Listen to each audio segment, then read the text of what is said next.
Okay, welcome everybody. This is, oh, excuse me, just a minute. Let me let Nora in.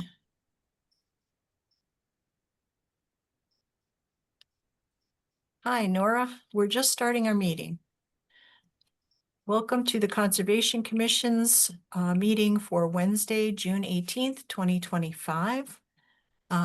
Doing a roll call. We have Carol Jordan, Bob Shabbat, Laura Rodriguez, Nora Jones, and Kathy Demers present. Excused are Marilyn Schreiber and Jackie Kulig.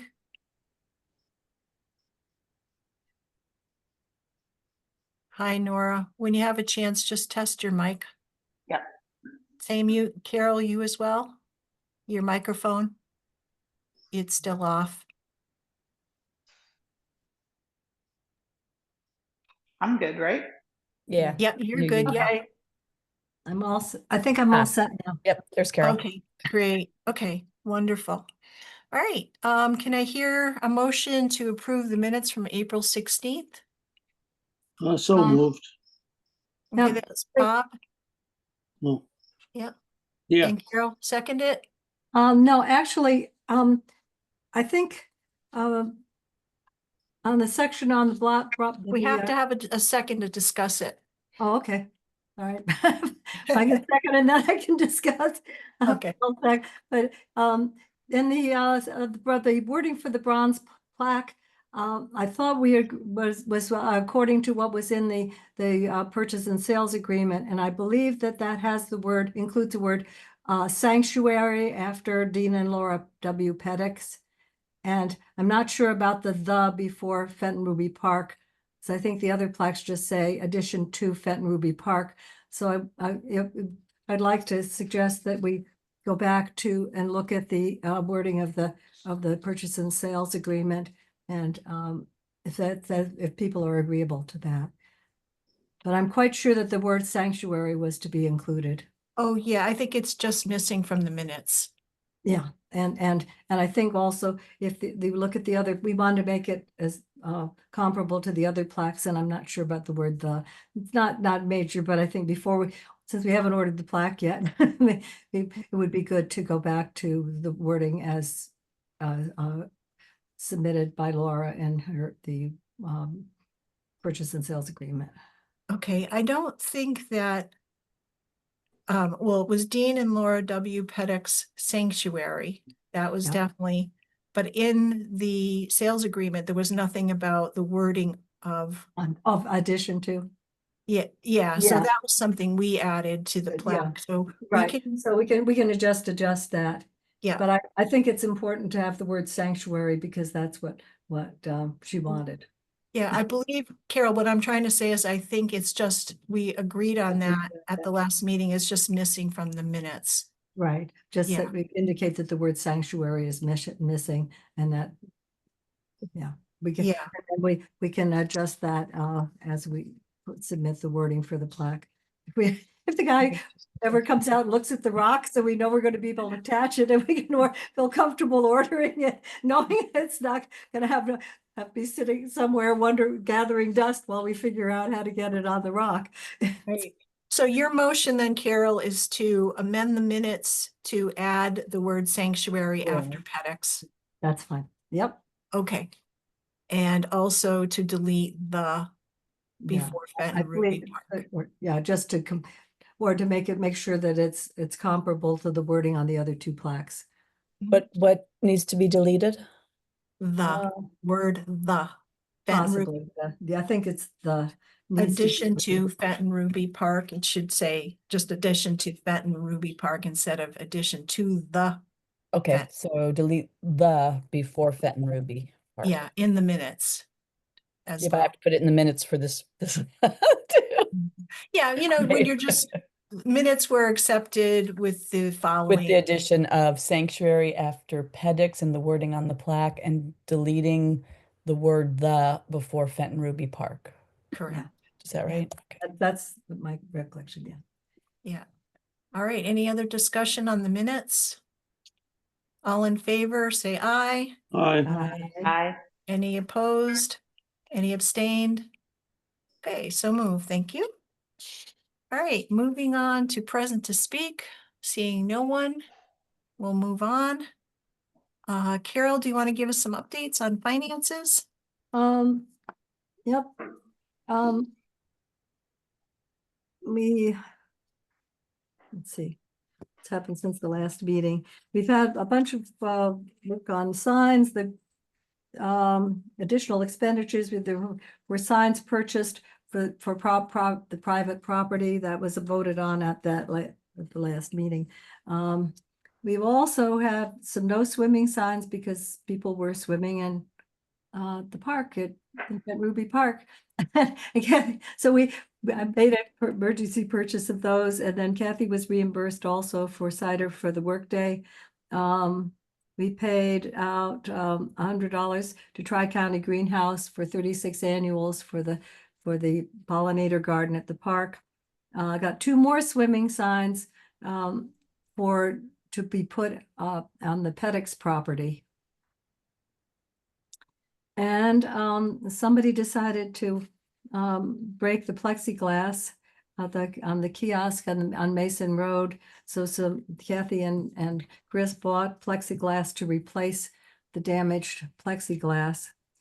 And also posts and hardware to mount the sign, the green sign on the posts on the Pedix property. So all of those things that have been that we've been billed for so far come to a total expenses of $1,025.68.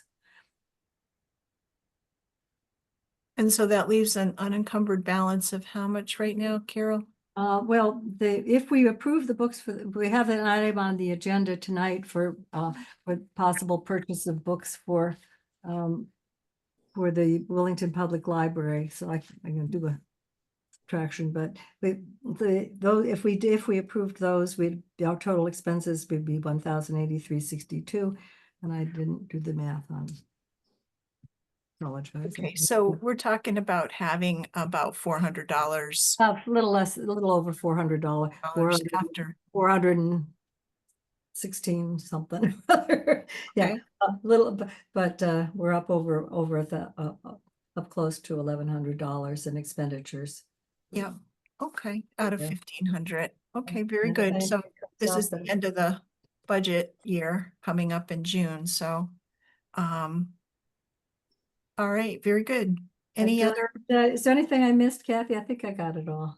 I think I have a report from Machine as things that were actually paid through the 16th, but the bills from Willard's hasn't come in yet, and I don't think the one from Pedix for the posts and hardware, that one has been paid yet either. But the bills are in hand, and I'm going to be getting them up to Rasheen tomorrow. And they're dated. All those transactions are dated in June, so there's no question about having them applied to the current fiscal year.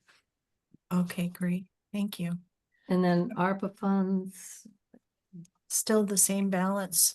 Yep, still the Okay. same balance on ARPA funds, and on the Pedix property, the cost to date come to $32,146, leaving a balance of $9,854, and we anticipate some additional expenses for some more stone from Becker, but not as much as the previous bill was, which was substantial.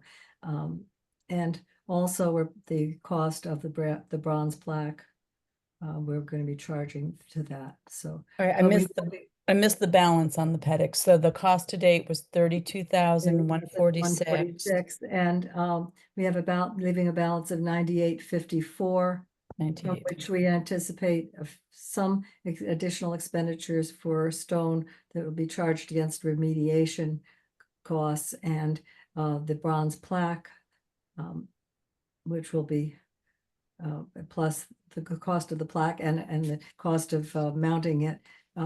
In addition to that, but we're still going to come in under the total appropriation of 40,000. So That was from the open space fund for the whole. that's all coming purchase. from the open space fund. Right, and all the associated costs included the legal fees, and the remediation, so. Yeah, we came in well under budget on legal fees. Yeah, budgeted 7,000 and the total cost was 2260. So Mhm. that was Yeah, I good think for that Halloran and Sage, are fairly generous with how they budget their time for us. I think that they're very supportive of the open space concept, so right. And nice working with And them. also, this was a much less complicated transaction than some of our previous ones have been. And then ARPA grant funds are, let's see, there was a payment, a bill from Willards on dated May 1st that has not yet been paid. And that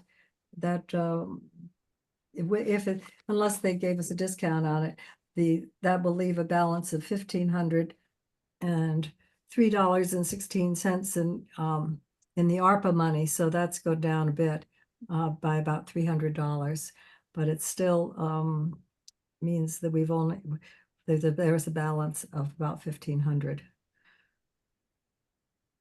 And that we have to use up by the end of March of 2026. So it's 1,500 now, about Carol. Yeah, it's about 1,500 now.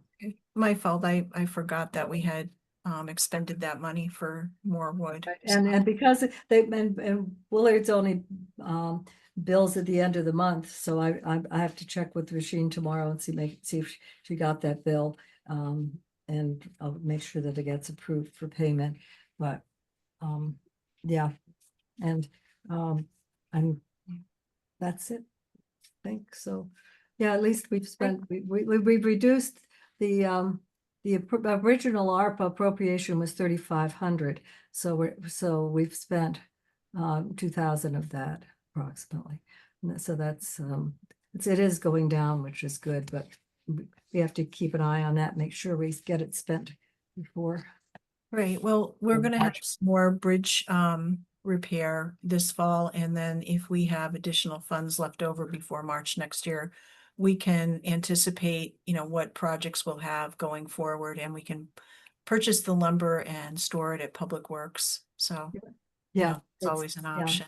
Yeah, I think so. I don't think we'll have a problem using it up. Yeah. But Okay, at great. least we're down to a smaller balance. Yeah, We're over half. We've spent over half of it. all right, great. Moving on to old business, property management. Couple of things, just wanted to mention the pollinator garden at Fenton Ruby. Jackie had provided some mulch and also her time for putting that into the garden. And then the Girl Scouts went back and they put in the annuals. And the garden looks lovely. I don't know if you guys have seen it lately, but it's really doing quite well. A lot of the perennials are well established. There were a lot of pollinators the other day when we were there. It was really, really a nice garden. And it looks like we've been having enough rain, so we haven't had to have anybody go over there. But, Rain. One of the few advantages of having the sun never shine is that nobody has to like water from the pond. Yeah, so hopefully we won't have to have, anybody run over there. But if we do have some extended, dry spells this summer, we may have to think about, going over there with get a bucket and just dip it in the pond and in watering some things by hand. So the other thing is the chestnut trees, the two of them are doing marvelously. The older one had tons of flowers on it. So until the second tree starts to come into its own and flower, we're not going to have cross pollination, but they're both looking very healthy. So that's a real good thing. Bob, you had done some work at the park. You had gone out to cut up a tree as Yeah, well. there was a tree had fallen and the top of it was blocking the Ruby Trail, just past where the connector trail bridge is. I had gone out there and cut the top out of the off the Ruby Trail and thrown it up into a pile off to the side. We were fortunate enough that when I was walking up, I was wondering how far up the trail it was going to be. And I noticed this huge tree had fallen up the grade. And well, that was the top of the tree that blocked the trail. So it was nice that it wasn't the major part of the tree that was across the trail, it was just the top. So, what I had to cut out of the way was maybe 5 or 6 inches through at the biggest part. The rest of it was just a lot of brush. So I got that taken care of. Yeah, Great. good that Thank that was you. manageable, but not dangerous for you. Yeah, well, it's Christine is kind of gun shy about me going to the park now with the incident we had in town several weeks ago. She said that she didn't want me out there by myself. So we'll see how that plays out. Well, it's probably a good policy if anybody's going out to the park, particularly, to cut up a tree with a chainsaw or any kind of machinery, that they at least have a buddy. So, moving forward, if Yeah. something happens. Yeah, I Yeah. mean, if you become aware of something and I'm not aware about it, Bob, please, contact me and we'll see what we can do to get somebody to join you. Well, I'm not supposed to be running power equipment right now, so No, yeah. no. I'll see my doctor. I'll see my doctor this Friday. We'll see what he has to say about blood thinners and chainsaws. Yeah, Yep, Yeah. well, and then just, for those of you who know Gary Griffin, Gary managed to injure himself again. He was at his daughter's and she was having some tree work and Jennifer said, don't go out and what? Well, Gary wanted to go out and see what they were doing, fell and broke his kneecap and is in rehab now. So Ouch. ouch, yeah. So it really is important, I think, when people are going out to have somebody with you. Yeah. Yeah. Yeah, Christine usually tags along when I'm going out. I'll wait a couple days until she has time, and then both of us will go out. I don't know who feels safer with the two of us out there, her or me, but Yeah, well, it's but it is a concern, we have to. yeah, it is. It is. Safety issues. Yeah. So I just have one comment with people swimming in the park. Are we missing any leeches out of any of the ponds? Or has anybody been bitten by By a a beaver. turtle, a snapping turtle? Yeah. well, That might I've seen some pretty big leeches in that lower pond, I'll tell you. yeah. So people had reported that there were 2 young men swimming in the pond 2 nights in a row when they were there. So we put up the no swimming signs at both of the ponds, the Beaver Pond and the Taylor Pond. Hopefully that will, keep people out of there. You never know. And then Nora, you were going to report on the trail maps and the guides. Yes. Can you hear me? Yeah. Yep. Okay. I have 6 of the Taylor Pond guides left, and then I am tapped out of the maps. Did you check at the town office? Because I was up I- there. I- recently. I haven't been around, so Yeah, have so not. yeah, because I was there not too long ago, and I think there were quite a few of the Taylor Pond guides there, Okay. and I can at some point it's easy to make if you need the other brochures. I left instructions on how to do it because some of it involves color. The maps involve color printing, and the rest of it Right. doesn't. So or I can meet you at the town office building, and I can show you what's where and how to make more Okay. copies. And I was talking to Heather. I ran into Heather, and she said that she might be game to work with me to kind of create the QR code thing. So I don't know if that's because the Taylor Pond guides are outdated. Yeah, we don't want to print a lot more of those because they do need No. review. And we'll also need to revise the brochure and the map, to add the PEDX property stuff. So I don't think we haven't been able to find any particular interest, anything of particular interest is in the history of the PEDX property. It's a small parcel, and it did occur to me, Kathy, that maybe one of the neighbors might know something about when the ponds were put in. Because that was one of the things I thought might be interesting. No, they're Because relatively new neighbors they're there, all but new neighbors now. yeah, I Mhm. mean, when they were when Carl was looking at the dams, he did the historical Right. oversight of that, and he came up with some general ideas of when the ponds had been created because he looked at the Aerials. aerials and he could see that, from certain years to certain years, he I could think see. it's sometime between 1970 and 1982, if I remember correctly. There were two sets of aerial maps. If that you look, drawn. do you have a copy of Carl's report? Because if you look in his report, it's in the report. It's in the, yeah, and I think, I don't know that if we don't have that in the PEDX folder, we probably should add it. It's But it was just a thought that maybe one of the neighbors had been around long enough that they might Yeah. remember. But so in general, what we need to get done then, and Nora, you brought up the idea of whether or not, are you talking about a QR code for the Taylor Pond guides?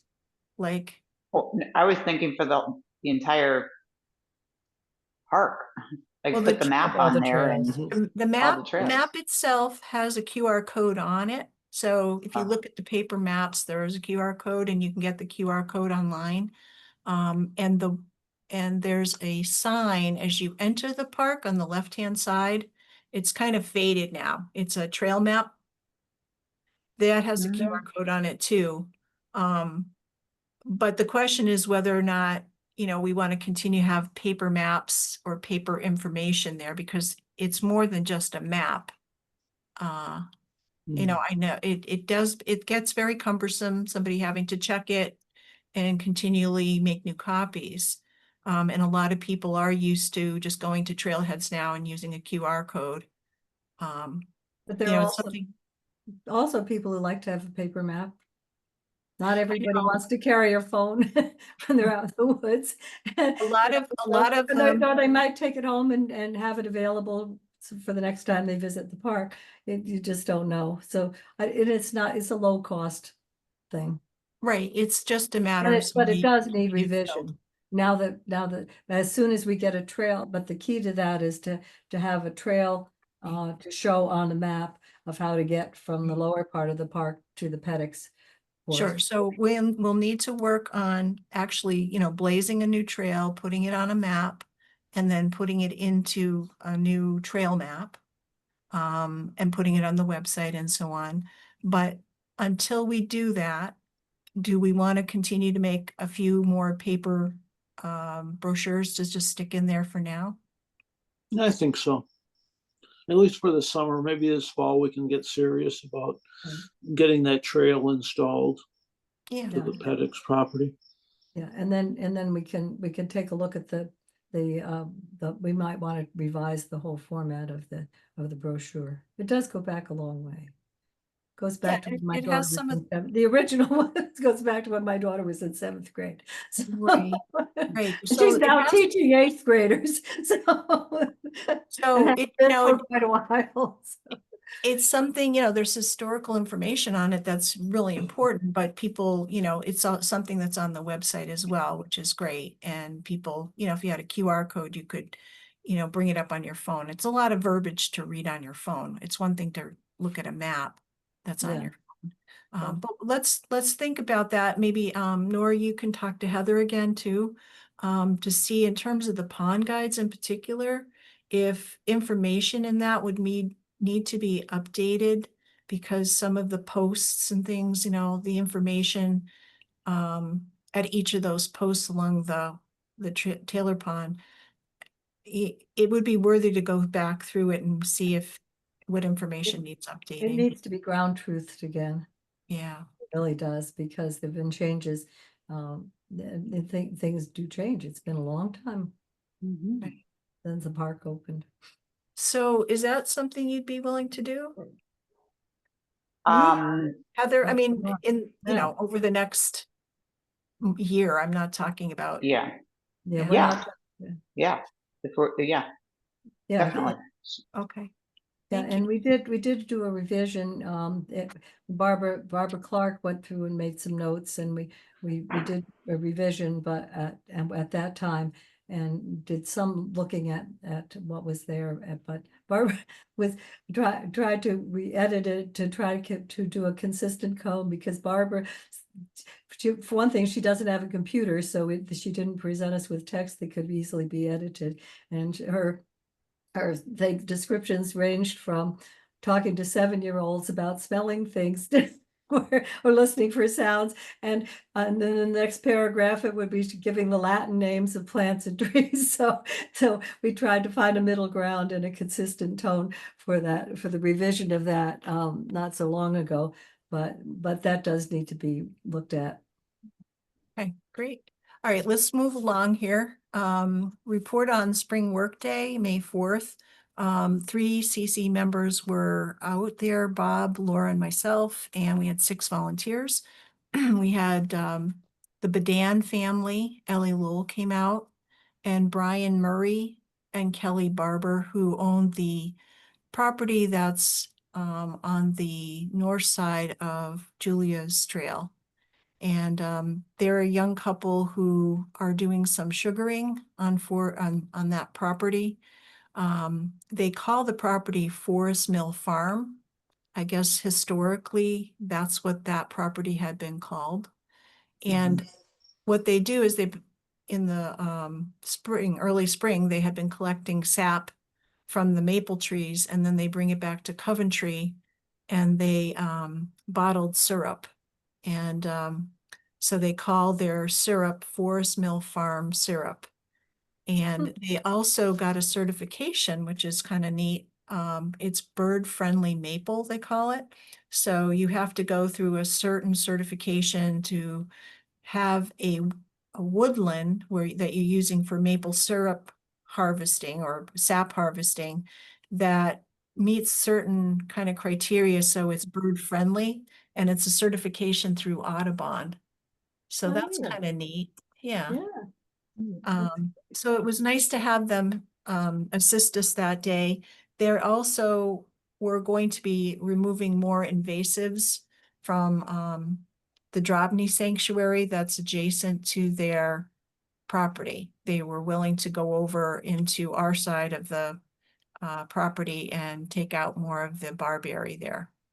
So Blessings on them. yeah. Hi, Heather. Welcome. You want to check your mic? Yep, great. Okay, yeah, sorry. Great. My 4-H meeting ran over and it was in person, so I had to get back. Oh, no worries. It's good to have you with us. We just signed you up for 10 things. So Great. Not That's quite. what happens, right, to the late people. don't worry, Nora's going to help you. Okay, Nora and I were helping each other yesterday, so. Yeah. So what we accomplished that day, we got the treads repaired on one of the bridges on the Taylor Pond Trail, and we got some invasives removed. So it was a nice day out. Yukon beaver study. I did put together a memorandum of understanding that Yukon's professor, Dr. Wang, did sign. And basically it's just enumerates, their responsibilities for maintaining and taking the equipment out of the ponds once they're finished with the study, and also providing us with a report afterwards. So they did install 6 water depth gauges a few weeks ago, and they may be installing a few more gauges that would measure temperature in the next month or so. Has anybody been out and actually seen any of the equipment? It's, it's like PVC pipes that are sticking down into the. Yeah, I was gonna try to go out this weekend. How long is the study? It could be a year, could be longer, cool. depending on the data collection, she said. Yeah. She's very good at communicating. She's, you know, seems easy to work with, and very energized by this whole study they're doing. They're very excited. Forest management and the potential timber harvest. At our last meeting in April, we had talked about, you know, trying to make sure everybody took some time to get out and see the flagging where the landings would be, potential landings. Has everybody had an opportunity to go out onto Burma Road and look at look for pink flagging? Yes, I have. Okay, great.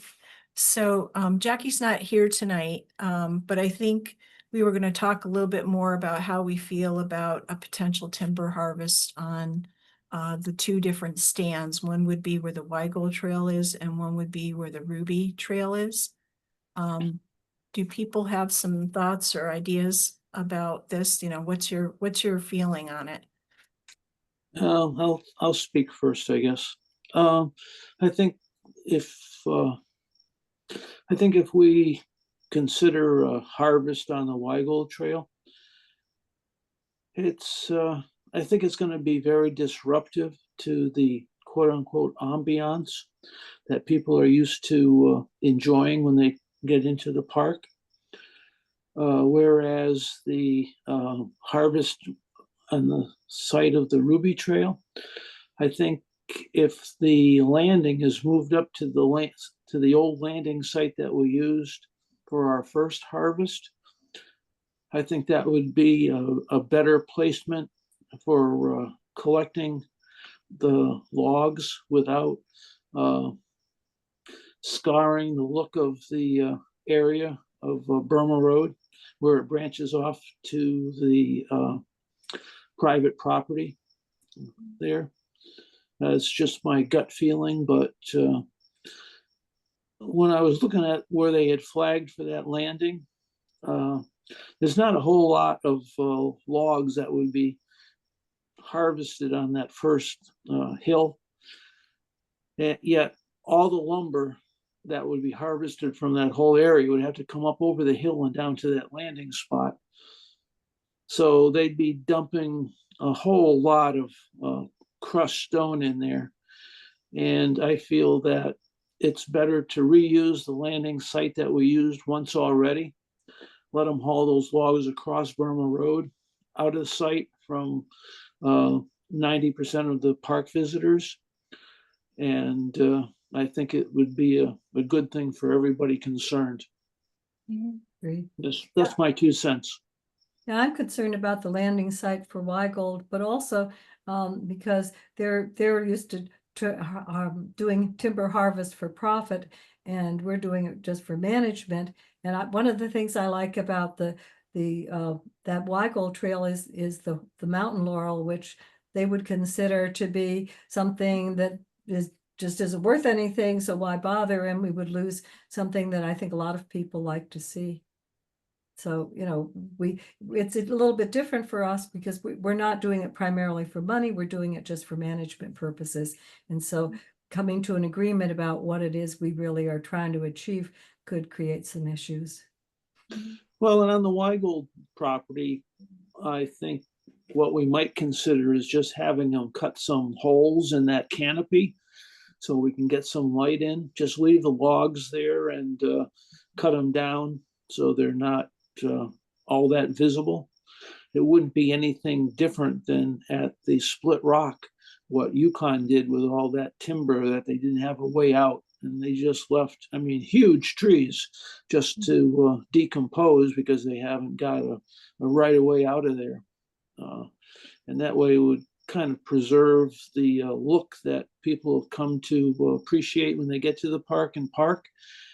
And yet we'd still be doing some management as such in that in the Weigold area. I think, I mean, I know I'm coming into this new, but I was just thinking, I mean, it's an opportunity for public outreach to talk about forest management and how important the cycle is. Like those stumps and those felled trees are very much a part of the forest ecosystem, you know, so aesthetically, maybe people don't like it, but it's really important to the health and the biodiversity of the forest. I mean, it's an opportunity to maybe do some like educational QR codes or signage out there about that to soften the blow of some of the aesthetics.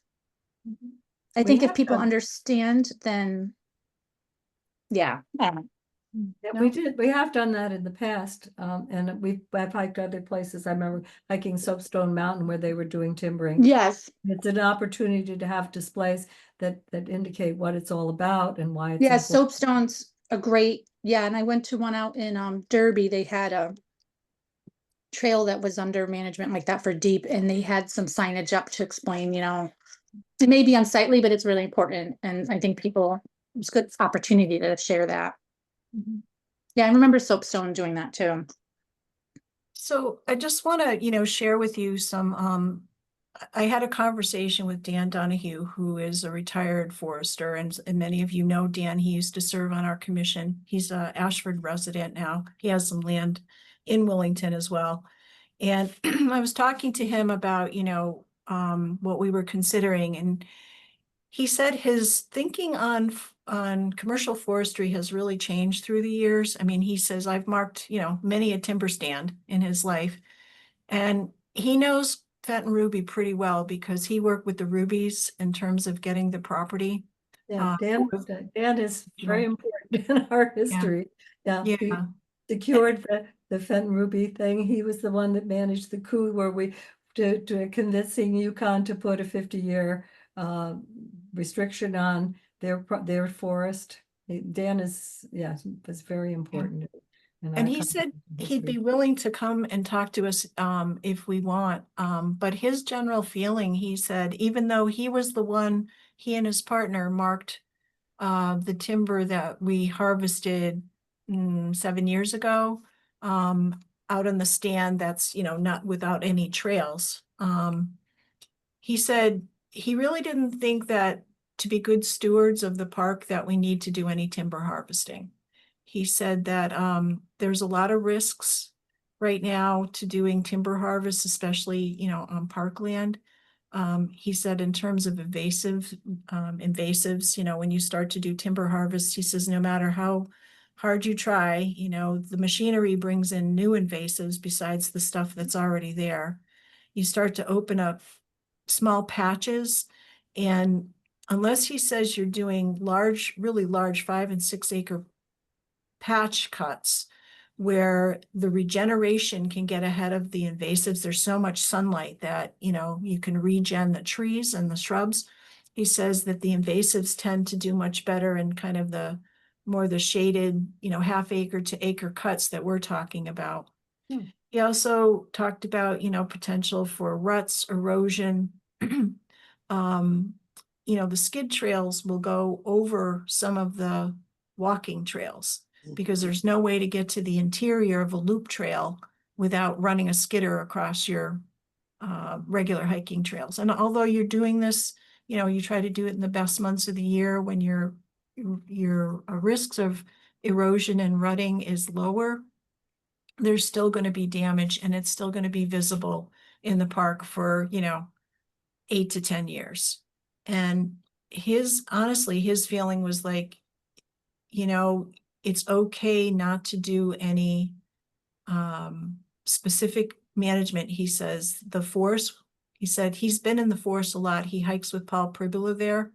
And he says he just feels, generally speaking, it's a fairly healthy forest as it is. And to allow it to just go through its natural succession would still be being good stewards of the forest. Even if we have, what we call a forest management plan, some forester Conwood has suggested, some timber thinning and so on. His feeling was it could do more damage than good because it's a parkland. It's not land that we're trying to improve it for commercial harvesting in the future, releasing the biggest trees to grow the fastest, the straightest. That was his take on it. So I wanted just to pass that by you. And if you would like, I can invite Dan to another meeting if you want to hear more about his thoughts on that. I think that's excellent insight, and I can say from experience, I agree with him in that. We harvested on our property marketable trees and also getting ahead of the ash borer and other issues with parasites, but it has been a constant battle with the invasives. They just, and in hindsight, I would have opened up an area more instead, it just like opened an area bigger and got everything out, and then worked on managing for successional forest with the shrubs, and it increases, it's so good for biodiversity. I mean, that's my only concern, because looking at the Pedix property, you and I had a conversation about it, where it's an opportunity to create successional or have it overrun with bittersweet multiflora rose, and which comes so fast. And are we setting ourselves up for Yeah. a big problem? Yeah. I mean, Yeah. we do Get the have, barber. we do have Barber. invasives. On the Ruby Trail areas, there are invasives in there in the interior. But if we open up more light in there, they're going to really take off as well. And we don't have the resources to kind of pre-treat those areas. And then really keep up with it in the long run if we really accelerate it. And as far as the Wygo Trail goes, I mean, tell me if I'm wrong, but when I've hiked up there, I don't really see any signs of invasives up there, except maybe at the trailhead. Not many. Yeah, I mean, the trailhead makes sense because that's disturbed soil anyway, and those things take over there. But I agree with, I'm concerned about the mountain laurel. I mean, that's what makes that trail like so amazing, is the mountain laurel and the craggy rocks, and It's really nice to walk it in the in June it's and so you can see the bones of the formation, the rock formation. yes, yeah. It's really great. I love the White Gold Trail for that. And I love the Ruby Trail too. I go to that one a lot, but yeah, I don't know. Those are my thoughts on it. Like it's such a battle, and the resources, not just in time, but money to combat the barberry and the bittersweet and the multiflora rose and mugwort, if that gets in there, it's a lot. And it's so quick to get behind it.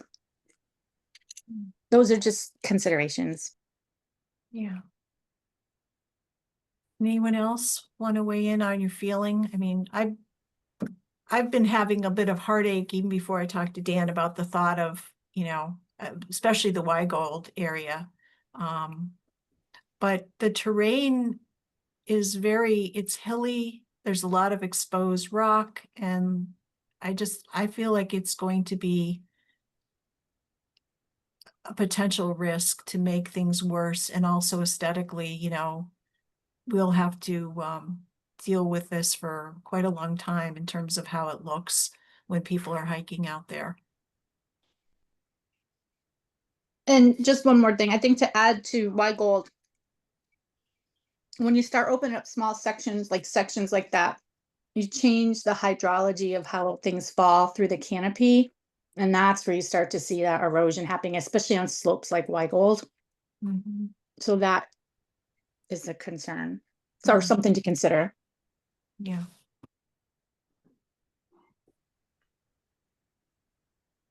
So in the forest management plan, the Ruby stand, which is stand 7, it was not suggested or recommended that we do a harvest before 2028. So we're still not at that point anyway. And the Wygold stand, it was recommended in 2022 to do a thinning. So,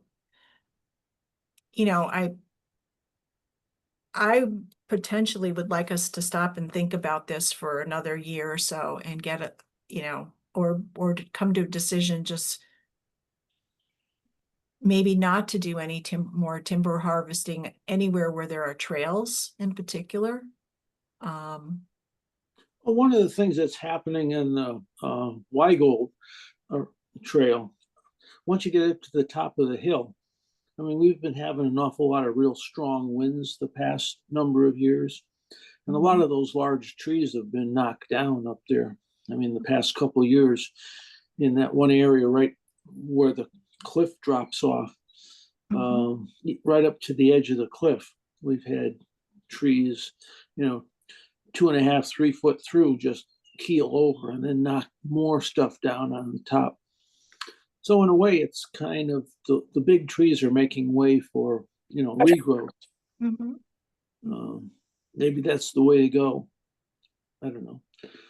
What if, I don't know, I'm just, again, stop me if I'm annoying, but if you decide not to harvest in these stands, what if you focus those resources on management and habitat restoration of the Pedix property? Mhm. Because like, I'll be honest, all those little pines, they're not benefiting anything. They're just crowding out. They're very, yeah, I mean, they're just that wonderful grandmother of a pine tree did a great job, but everything's so congested, it's not offering habitat or forage or anything. I think it would be best to just like get rid of all that, but then you'd have to focus on restoration of that land, with shrubs and successional, maybe meadow and things to try to get ahead of the invasives because they're coming. I mean, I saw lots of bittersweet in there before they harvested it, pulling some big trees down, so it's there already. Yeah. That's just my thought on that because I look at it as like it's an opportunity to do like something, to do some restoration there Mhm. versus just letting it go as is. But it would require obviously more resources to clear the rest of it. There are Right. some fruit trees there too. I saw that they're probably at the end of their life, but who knows? Maybe they'll you know. Have you been up there since Public Works went up there and cut down a lot of the invasives? And they didn't go through the pine stand, but they Yeah, no, I Mhm. haven't. I know they were up there fixing that rut. I've been so busy with end of budget. I haven't been able to get out there to look when they're there. But I did talk to Troy about the invasives. We had talked about it when they were going through and first clearing, and I'm like, oh my God, we need to like get rid of this before it's horrible. So they yeah, I got to did. get up there. They did a really good job of Okay, cutting through all of those shrubs and everything, and they good, left some of the fruit trees that we flagged. And good. it's going to, there's a lot of wood chips on the ground there now, so I you'll get a know. lot of wood chips. It's going to take some time for that to break down. Yeah. The plan with Troy was on a regular basis is for them to bring the mower up there. They can go up Burma Road with that, and then they would cut any new, if there were invasives coming in, just try to continually, keep it open there. But maybe we could do in the fall or early next spring is think about putting down some seed, native plant seed, or even bringing in some shrubs, some native shrubs. And, we can work on the patch of pines that's left is not that big. No, and they're Yeah. all small diameter. I mean, it would be matchsticks once you get going to get in Yeah. there. But yeah, I mean, if we could like Yeah. try to stay ahead of the invasive with like just even some viburnums or things to get in there, Yeah, that would Yeah. be a start. yeah. Yeah. So that's a good idea, maybe focus our attention on that. As far as doing getting back to Hull, because that's really what we have to do, is get back to Hull because they did walk through there and said that they'd be willing to do a timber harvest. They, sent us a potential contract that we had discussed a little bit last time. But the question is, do we want to move forward with any type of timber harvest this year? I moved that we not do anything this year, and in particular, nothing at my Weigold. Do I hear a second? Yeah, I'll second. Okay. All right, any more discussion? Yeah, I think one of the things that we have to be aware of, and I used to do this on a regular basis, I'd take the saw and cut some of the dead wood that I'd find there, stuff that had fallen down, 6 or 8 foot pieces of maybe 6 or 8 inch branches. We need water bars on a couple of those real steep trails, especially the one up on the top that comes down off of that ledge. And then the one on the front that meanders up through the forest. And I've noticed that once I throw those down and peg them in, that it doesn't take but 6 or 8 months, and an 8-inch log is all backfilled with stuff that's come down the off of the hill. And you know, you need to chip out a little bit of the soil so the water can run off and not find its way back onto the trail. It's maybe maybe we should be concentrating on being more realistic about how many water bars we need on some of those trails there if we're talking about letting things stay as they are. You can leave it as it is, but because the trails get used quite a bit, it certainly opens it up for a lot of runoff when we have a real heavy rain. So I think that's go ahead, sorry. No, So that's my Oh, two I cents. think I think that's a great suggestion, and because we already have erosion issues, we should, like focus on mitigating that any further, because if we start opening up the canopy, it's only gonna get worse. Obviously, I mean, you all know that, so I don't know, just I love that trail as it is, I'll be honest. Any other comments on the motion on the floor of not doing a harvest and particularly not Weigold? So is the motion not to do any harvest this year in general? Just, do we need to say the Weigold?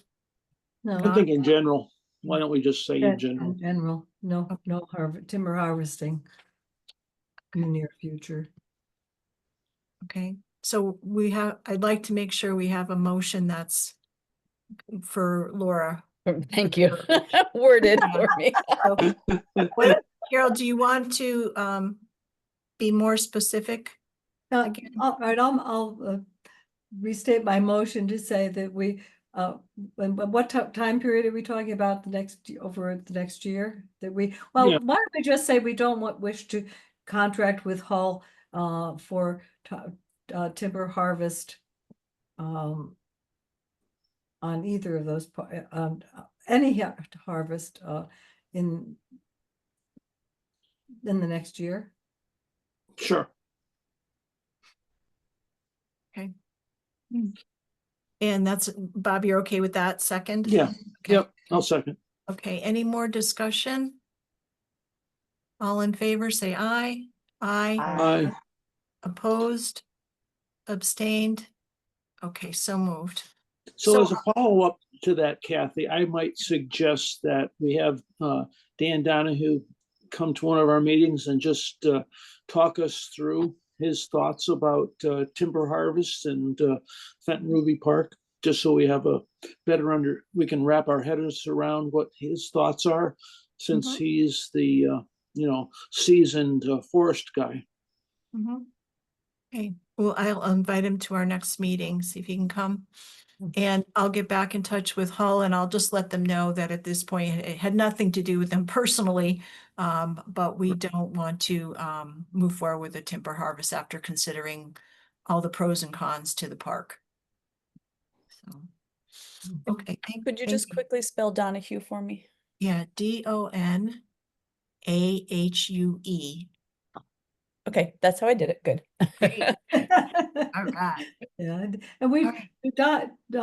Dan really has had a major impact, not just in negotiating with Mr. Ruby over acquiring the original parcel for the park, but also in the Talmadge and portion of the Mason Road development, and talking Mr. Talmadge into giving us some land, and talking the university into putting at least a 50-year restriction on their adjacent farm, their adjacent property, and in restricting it for forestry study and that kind of thing. So yeah, Dan has been a major force in creating what we have. Yeah, I'll invite him, and then you can hear from him firsthand, some of his thoughts on, he said, especially for parklands, he really isn't in favor of doing harvests. He says, if the state has large forests, they have state forests, they may, you know, where there's no specific hiking trails and they have large parcels where they can do these larger clear cuts and so on, to really have an impact of having an early successional forest come back in. He says, but, you know, in the park, he said, you're really gonna, his feeling was that we're gonna cause more harm than good. So, I know Alright. Goodwin Forest did, oh, maybe 10 years ago, they did a clear cut by the pond there. And you know, at first it looks great, but there's beautiful successional forest coming back. It's on the edge. And you know, they were able to do that because it's a big track. So I see the value in what he's saying. Fragmenting it isn't always, you know, our little park isn't always the best strategy. there's been a lot of timber harvesting in town in the last 2 years. Yeah. The other thing is when we think about things from on a more regional basis, you know, if we have more of a intact maturing forest, and then around you, you've got other areas that have been, you know, they've been harvested pretty heavily, and they're going to be growing back early successional forests. So there's contributions to that in the region, in our local area. So it's not like it's all mature woodlands. So there is creation of new habitat in town when that happens. And so, you know, thinking about, you know, what's the purpose of the park? That was Dan, you know, saying, you know, really think about what your purpose for the park is. And try to. That's a really valid point, because I know Turnpike and, you know, Ruby Road up behind, I mean, it's hundreds of acres there. So, I mean, as the crow flies, that's not far from us. So it does create that habitat without having to fragment Fenton Ruby. Yeah, and in the short time Dave's been on inland wetlands, almost everything that's come before them has had to do with timber harvesting. And people have a right to harvest. The only thing that they can do is to make sure that it doesn't damage the wetlands. Mhm. But there's a lot of timber harvesting going on right now. Yeah. All right, and Paddock Sanctuary. Couple quick things. I wanted to be sure to thank Joe and Nathan Filippi. They're both registered surveyors. Joe is they volunteer to do the wood duck boxes at the park, and Yeah. Joe and his son have done lots of things for conservation through the years. And they did the marking for the Peddix property, so they went out and marked all the boundaries. Oh, And Chris great. put up the signs, but they helped us with that in April, and I forgot to mention it at our last meeting. Public Works did go back out, and there was a ditch that they had created to kind of where there was a lot of water collecting on the road. They had ditched it when they came out to do the camp. And they went back in and filled that in with stone so that, you know, it's not gonna be an area that erodes. Signs of all kinds donated the Peddix Sanctuary sign, the green sign. I had sent you a picture of that. And he even made it a little larger, so it's 30 inches wide rather than 24 inches wide. And so, you know, we want to thank Signs of All Kinds for that donation. We put up the 2 no swimming signs by the pond on the Peddix property. And also, maybe I had mentioned this, but Chris had made a bench, and we put that out by the pond as well. So, you know, people can, once we have a trail mark there, we'll probably have more traffic, so to speak. We should thank Chris for the bench also. Make sure you do. I'll Make thank sure him. that gets in the minutes. Any other things? You know, we talked about updating the trail map once we put the new trail in. We're going to have to update the webpage as well as the park management plan. So for folks that are new to the Conservation Commission, Lori, you're relatively new, Heather, you're new. There is a park management plan that was developed when the park was established, and then it gets updated regularly. So, Or irregularly, or not when it's supposed to be. I think every 10 years, we're supposed to do it. Must be every 10 years, but we always seem to be off by a couple of years. And, So there's no we mention. haven't made many changes to it. Well, we may want to look at it again because we want to add the information about the Pedex property into it. Because it does talk about the Drobny Sanctuary as well. So maybe that's something, if somebody wants to volunteer to look at the park management plan, I can send people a copy of it. Yeah, I'd be happy to work with, if somebody else wants to work with me to go over the plan and and because I can do that. I'll do that with that you. went way back. Okay. Way back. So Laura offered to do that, and I'll try to send out a copy. Nora, do you remember if you have a copy of it? I might. I might have a copy on. I have a feeling you sent me one. I need to look in my Okay. folders. Because, unfortunately, we were better in the years ago at putting together a lot of like a packet for new members. I think you gave me a packet that one meeting we met in person. Okay, but we got to get something together for Heather then. Yeah. So we'll try to work on that in the next month or two, Heather, to get you a pack Okay. of Thank you. information. That'd be great. Yeah, we used to have notebooks for everybody, and that would include the information. Yeah. But so, Just- but people, what happened is that people, when they left the commission, didn't always return their notebook, and so things got out of it. And those go back a long time too.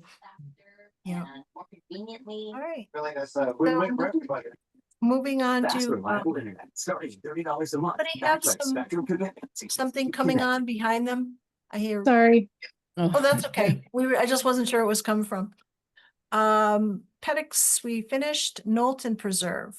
As Carol mentioned, this week, somebody went and smashed the plexiglass, in the kiosk. Luckily, they didn't do any other damage. They didn't knock the kiosk down or, pull it over or anything. So, we did go to Mansfield Supply and got a new piece of plexiglass and put that in. So hopefully, maybe that was just graduation shenanigans. I don't know. Nothing else, no other steward reports from the Knowlton Talmadge track. Collaborative organization news and communication. Nothing from CLCC right now. Wellington Public Library. We had the pollinator garden program on the 19th. That was well attended. Jennifer Sterling Folker did a really nice presentation about, using native plants to help pollinators. And she did recommend 4 nature books that she thought would be particularly good, and recommended that we think about buying them and adding them to the library. So I did talk to Steve Ozier, and he said if we wanted to purchase the books, he had given me a list of what the cost would be, because they get discounts through 2 different publishers, and they could get the books for $57.94.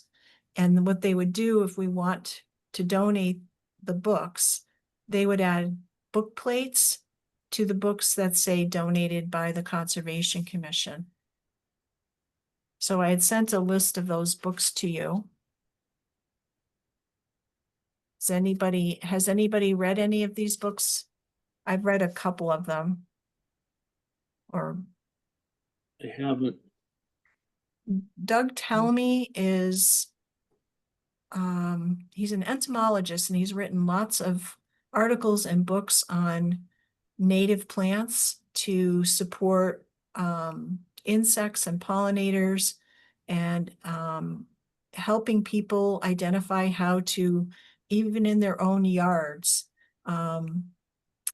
you can have connections, helping pollinators to have connections by people doing small things in their own yards and their gardens. And he's written really nice books about this. And those are the two first ones on her list. And then the other about attracting native pollinators is by the Xerces Society. They're heavily weighted toward pollinator support. And then the other one's from the National Wildlife Federation on attracting birds, butterflies, and other backyard wildlife. And the total would be $57.94. And I could, I believe that this would be no problem for us writing a check to the Wellington Public Library. So Okay. that way they can purchase the books at a discounted price. The other thing too is I asked Steve, this is kind of the next thing that's on the agenda. It kind of it connects. So Nora and Heather had volunteered to work on the scavenger hunt with Steve on July 5th at Fenton Ruby Park. And they're planning to have a few little prizes for the kids. And also they give prizes at the end of the summer reading program. So if we wanted to consider, for example, buying books to have kept at the library and also some additional books so that they could give as prizes at the end of the scavenger hunt or the end of the summer reading program for children, you know, that were conservation or environmental nature themed things, we could do that too with some of our funding. So I don't know how people feel about that as well. I have a really good list of books for kids that I've used for outreach, but also I would give talks at like homeschool convention stuff of how to get nature into your curriculum. And I have an amazing list of Mm. books. I can share that list with you all. And I'm sure the library can get them cheaper, but they're books that are just, I just highly recommend them for kids and anybody wanting to do this, even at home, anybody, families. Yeah, there maybe it might make sense to share that list with Steve, so he would Yeah. know they're things that are already in their collection. Yeah, yeah, some of them And are in those there. things would have to come out of our new budget Okay. starting in July 1. Yeah, I can share that list with you all and then certainly with Steve. I know he has some of them there based on me borrowing them for a lot. So, and Yeah. I did actually donate a few. I bought and donated a few because I usually would donate like the new Caldecott and the new Newbery Award, and then I would do a new nature book every year. So there are a few in there already, but for prizes, I definitely come up with a short list. Oh, that would be great for that. So If we want to do that. yeah, that would be July 5th. They would need those prizes by. Okay. Do we want to So we can consider? just go ahead and buy and authorize spending that, but we have to make this happen before the end of the fiscal year. Well, we Same thing could with cut a the- check. But we could cut a check before June 30th to the library so that they could purchase the books that they'll keep at the library. Okay, The so you think 57. that this would be, Kathy, to add this to the list that they're talking for making part of the library's permanent collection, also acquiring some books that they could use for the July 5th. Right. I'm thinking we could, you know, add a, you know, make a motion to the effect that we would donate, for example, up to $100 so that these 4 books could be purchased and the additional money could be used to purchase purchase books for educational books for the prizes. Yeah, well, we've got enough money that we could, I think that sounds great. So he would be able to get a few books for the prizes yeah. with the And generally, $100. Children's Yeah, books well- are usually less expensive too. Yeah. Generally. What age range were we talking about in terms of prizes for? I think the book that they're reading, I forget the name of the book. It's something about Gordon. When I looked it up, it looked like the age range was like 4 to 8.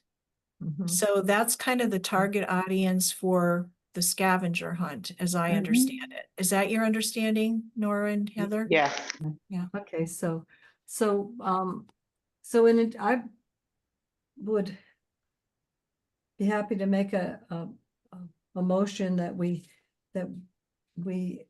one first, thing would be to approve paying, contributing the 4 books that were recommended by, Jennifer Sterling Folker with the amount of $57.94. And in addition to that, some, funds to cover books to be given as prizes for the scavenger hunt on July 5th for children. Do we want to, I don't know if we want to do an age range, but the idea with those is those would be given to the kids, right? Or are we talking about additional things? I think just the and we've got the money. I'll second that. Okay, but how much extra additional funds, Carol? Because you have to, Well, we've got. I would say $50 or $60. We got over $400 left in our budget. I would say, it's just, yeah, how many did it, maybe Heather could work with Steve and figuring out what you need in the way of prizes and say in an amount not to exceed 100. I don't think it's gonna come anywhere near that. I don't know. 100 leaves you $43 for the children's books for the scavenger hunt. If we just give Or 100. actually 42 Yeah, after the price of actually, purchasing if we library can, books. before the end of June, if we can identify what books you want to get for the prizes, then we could write a single check to the library that would cover both the books to be acquired for, add to the library's collection and the prizes. I can send that list because I have a list that I always have going for handouts for curriculum and programming. So I can send you that list tonight. Or, And I Do you can have send an it to idea Steve. of or more important. what the send it books to Steve. cost? I'd have to look because I haven't purchased them in a while to see, Yeah. but I'm sure Steve's cost would be less because they get Right. discounts through their publishers. So but yeah, I'll $40. tag, I'll tag Steve in the list that I Yeah, send why out don't to the you- why don't you- commission. Yes, yeah, and the connection with Steve is important because. Yeah, And then but I don't know that we need to limit ourselves to 100. I'm thinking I don't know if how many. yeah, I'm thinking if we said up to 150, that that gives us some leeway if the books cost a little bit more than you're thinking, because Sure. $40 doesn't seem a lot to me sure. Right, that's what I was thinking. to buy these books. So yeah, or should we, or just round it to 150? Well, let's see what information we We have to can put get. something in the motion here. Yeah, Yeah. we have to do this motion before June 30th.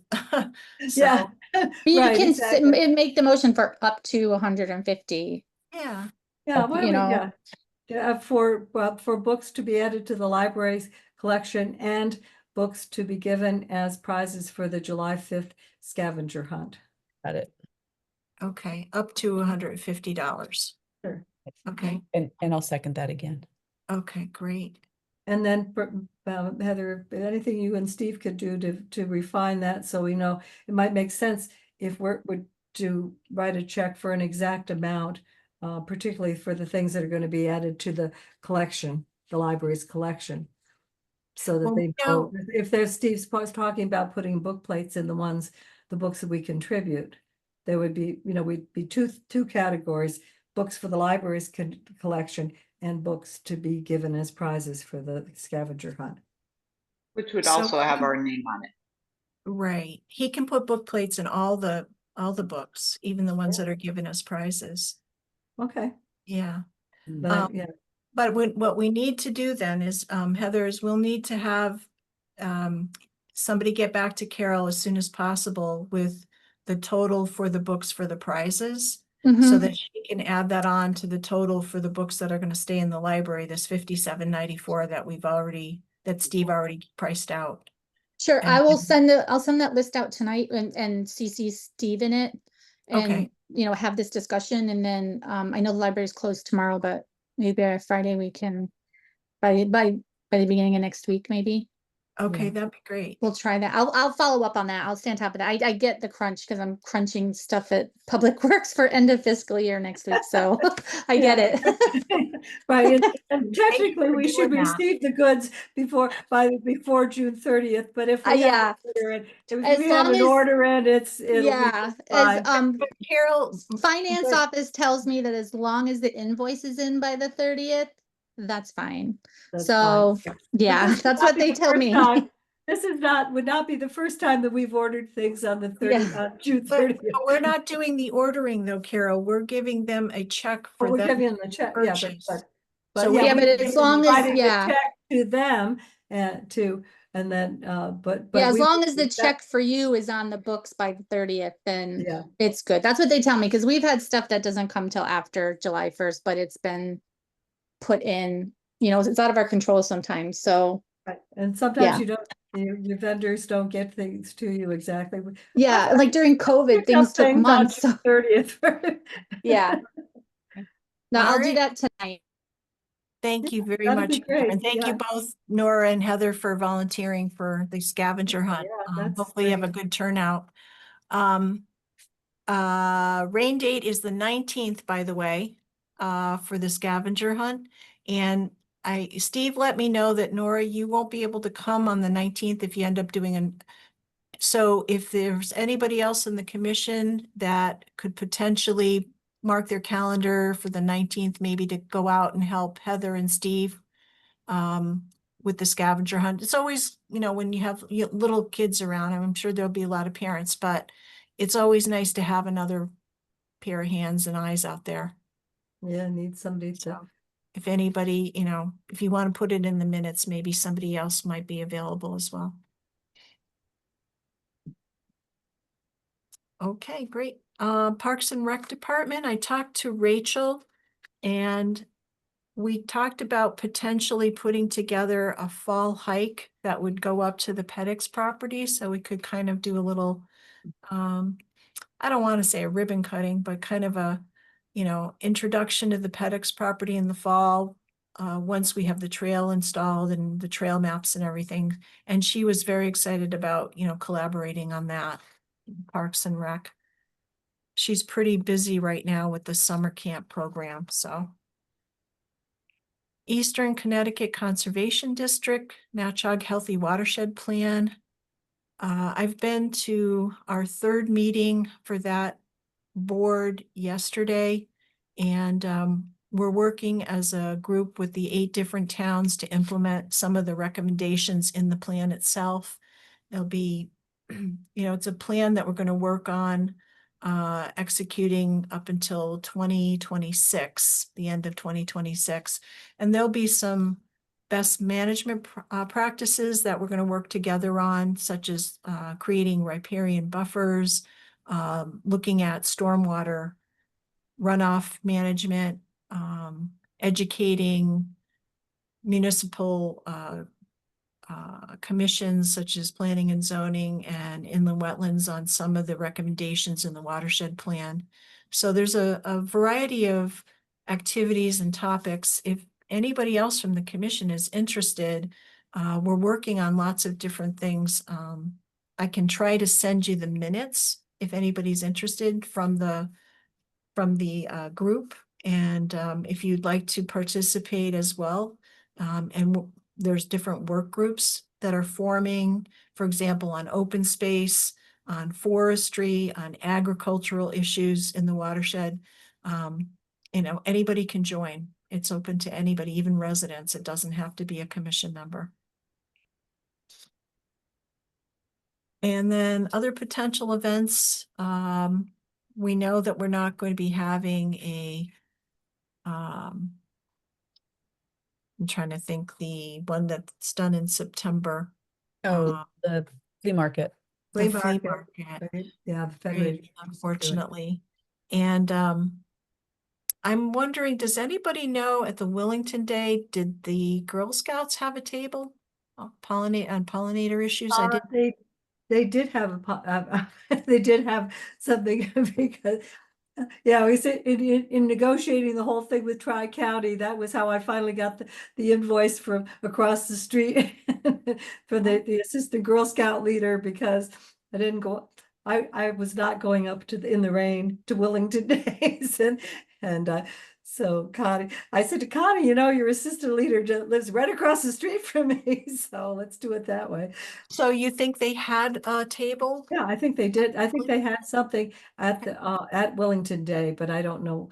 I'm assuming it was to do with the pollinator gardens, but I believe. But Okay, I know they had a presence at Wellington Day.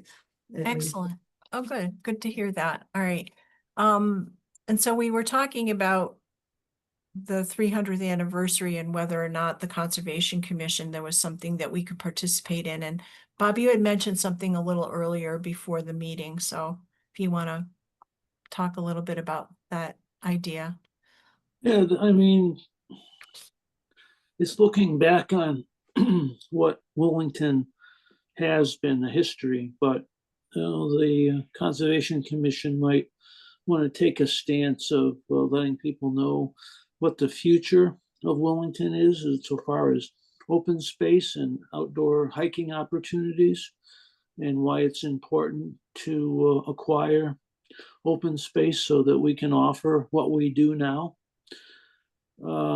Again, just as a educational thing, people are aware that, yeah, some of your tax dollars we're asking for to help purchase more open space. So, and I think the thing that we need to get across to people is, people will say, oh, but there's, look at all the open space that there is in Wellington. You go and there's this and there's that, but it's all privately owned.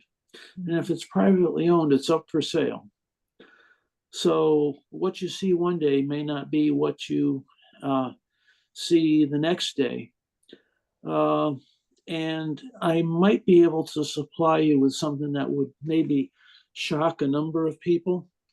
Before Love's was built, I took the opportunity to go up and take pictures of the old farm and the view from where the farm was over to FedEx. And all we need to do is just go up and take pictures of what Love's is now, looking over towards FedEx. And I'll tell you, it's a 180-degree turn what we used to see and what we see today. And maybe something like that is what we need to show the people, this is why we campaign for buying open space, just so that kind of a slap in the face to let everybody know what can and what can happen and what could be conserved. That's all. That's a great idea. We could use that as an opportunity to, with all the tech we have now with AI and stuff, we could actually use that as an opportunity to show past, present, and future with looking towards open space conservation and why it's important. I know I worked a lot with the Quinebaug Valley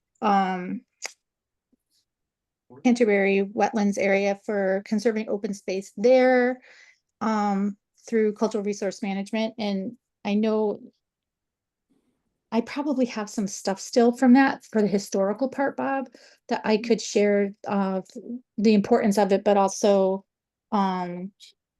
just examples of conserving open space in perpetuity, like the Stearns property, and how important it is to think about those things for a sustainable future for our community and the landscape.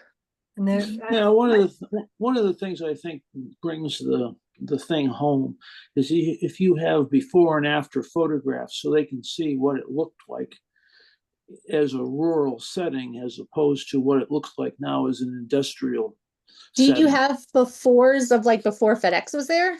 That's not You FedEx, do, not FedEx, but just Love's.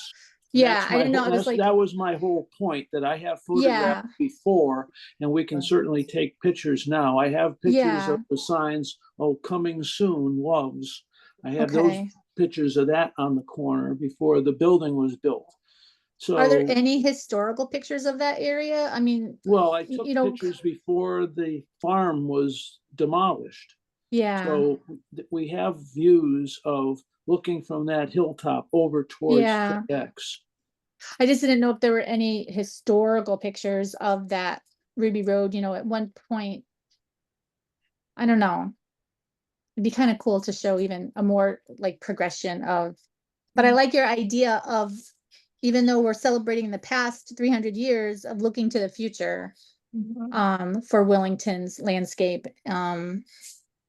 I think that's a great platform, actually, Bob. Yeah, one Yeah. thing that could be done also is to look at parcels of land that the town owns. There's one small, it's a very small parcel, but it's right along the highway where the entrance is from onto the highway. And we tried to get the selectmen when that was donated, was given to the town actually.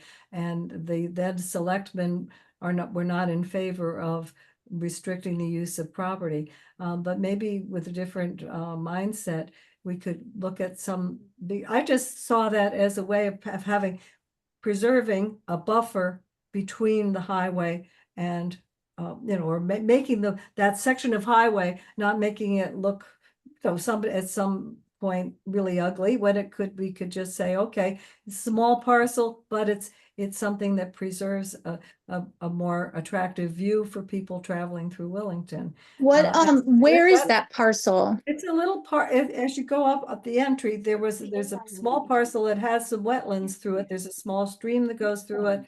And I could show you on a map. Yeah, no, I mean, I think that's a great idea. Like, what if that's a way to like use that parcel as a way to show it as is, but what it could be, like what Bob's saying, and like have people, like maybe have people buy in and take ownership of, hey, let's do, it's a buffer, but maybe we could make it in, add, It's do not- it's something not- with it, with it's a like, small- It's a very small Yeah. parcel, but I think that I'm all making roadsides as attractive as possible. yeah, I mean, we could So, certainly but do we're that, talking- like, Yeah, we're talking about the anniversary though, what we would do for the anniversary Well, rather one than. open of the space. things that, But one of I'm the just things, throwing this out generally, Kathy, that one thing we could be looking at, if we're talking about the future, is also looking at yeah. other parcels that the town already owns, and whether any of those would be suitable to be preserved as open space. Yeah, I get what Carol's saying, like use that as our, hey, we have this, we own it, what can we do for the future to make it, Yeah. and like use that Permanently as a part of the preserved. anniversary to like have people take ownership of it, and maybe that's a way, for community to Mhm. get together. Or encourage people to give property to the town. Yeah, that too. There's, well, one of the think of those things that things. we haven't done in town, and there's a couple roads that are just itching to be designated, is we have no scenic roads in town. Yep. And when we had the Knowlton property, and then we finally acquired that last parcel on the end of the dirt road there, that road certainly would be nice to have a designation, maybe celebrating our 300th anniversary by designating a road as a scenic way. Yeah, Mason from Route 44 to up to Yeah, the school road there. Yeah, Devil School. yeah. Do you know the process, Bob, for designating a road as a scenic road? Do you know what that's? At one time I did, I don't now. The Historical Society, not the Historical Society, the Historic District Commission was looking into that several years ago for Mason Road. And they were looking at Mason or Moose Meadow. Mhm. Yeah, I was gonna say Moose Meadow. I ride my bike down there all the time just because it That's- adds an extra 4 miles to my trip, but My it's favorite, just, my Ugh. favorite view shed is Moose Meadow, up to the, Yeah. So one of Yeah. the things that we might want to consider is talking to Troy because when you do a scenic road, there are restrictions insofar as what can be done with some of the drainages and such. So it might be a good idea to talk to him before we throw our cards in and say, oh boy, let's go. No, No, that's a let's- great idea. I can do that too between Kathy and I. And as far as I know, Moose Meadow doesn't really have a lot of drainage issues, so that might be a good one. Well, not To just look at. drainage issues, if But- they need to put a new culvert under, Right, there are restrictions. So Right. you have to think about road maintenance. Let's And look Okay. that's into a paved what, road too, so. yeah, let's look into what characteristics you have to qualify, you know, for scenic roads and what the restrictions would be. Does someone want to take that on as a project? This is, you know, we have lots of time. It's not going to be into 2027 that the anniversary's going to be here. Does someone want to take that on to look into? if Bob doesn't mind looking into like the criteria for the restrictions, I can coordinate looking into those if he gets them to discussing I it with can look Troy into to, Since I'm not driving now, I'm not as mobile as I used to be. if you have that info, then I can, if you share, I can share it and have start a discussion with Troy about it. Well, Troy has been involved with some discussions about scenic roads before, so he might have some Okay, remaining insights for you. Bob, Well, is yeah. that in state statute? I think it Mhm. is. I Yeah, think 'cause it that- is. Yeah, that might be a place to look first, would be, to Yeah, look up scenic roads, restrictions in state statutes. The other thing is, I think somewhere I've got lists of town owned parcels that might be considered just to be designated as open space. Like the old landfill on Moose Meadow. well, Yeah, there you go. If you want to work on that as well, you know, Carol, if you want to come up with a list of town-owned parcels that we can discuss whether or not we want to bring them forward for permanent Yeah, protection. just you know, look at, you know, but there are parcels in town that are not developed. And, Mhm. you know, we could, but that one along the highway would have been so easy at the time that it was given to the town to say, okay, let's keep this as a buffer between the highway and, you know, Mhm. I Yeah. just put into the chat the link to the Connecticut website on how to designate a scenic, this is a scenic highway, scenic yeah, roads. so just look up take a look. Connecticut General Statutes, scenic, Yeah, scenic well, this is the It's- website for it, so if It's anybody. a wants it. DOT program. Oh, DOT, yeah. Yeah. And Yeah. it may not be in statute, but it should be on there. There's legislation for I'm not designation gonna of do scenic that. roads, it's I there. don't have time to do that right now. Okay, well, I like I may said, not it sounds do like, much Bob, anyway. are you able to go online and look stuff up? I mean, do you Yeah, have time to yeah, do I that? can. Okay, Yeah. and then we can talk about it. We, you know, I think that makes, I like that idea, of the scenic roads. You know, looking into that, and maybe that would be something we could officially do for the 300th. Right, yeah. And Carol, when you have time, maybe look up, if you have lists of town-owned parcels that are not permanently conserved, we can at least start to look at that list when you have I think time. there may be a folder somewhere, maybe.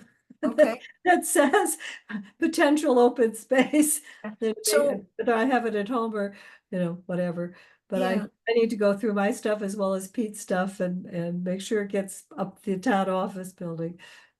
Yeah, these are great ideas. We just made, you know, I think we need I mean, to, just generally things that we need to, that we could think about as we Right. look ahead to the future. but we as a need commission. people to champion them too, because, you know, when we bring up ideas, they're great. I mean, I love it.